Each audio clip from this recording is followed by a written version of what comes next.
Thanks, Jen. I want to ask you about the meeting that's going to take place in a little bit with the labor leaders.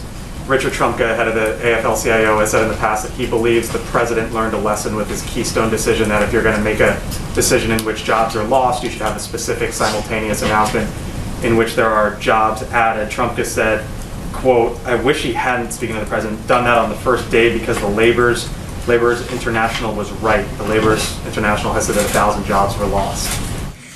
I'm wondering, is the president going to bring this issue up when he meets with the labor leaders? Did the president learn any lesson, as Richard Trumka suggested, and is he open to potentially looking at this decision once again from another angle?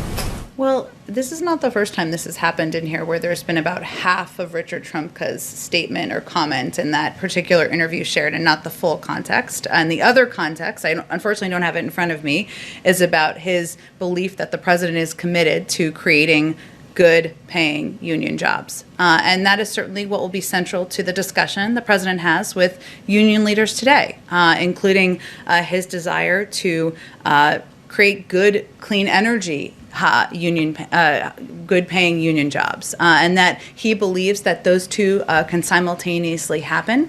When he put out his clean energy plan last year, he had union leaders and environmentalists at the same table agreeing to the path forward, and he has a extensive record on this particular issue. I will say, since you gave me the opportunity, prior to COVID-19, the Bureau of Labor and Statistics reported that two of the fastest growing jobs were in the wind turbine and solar industries, and that's just the start.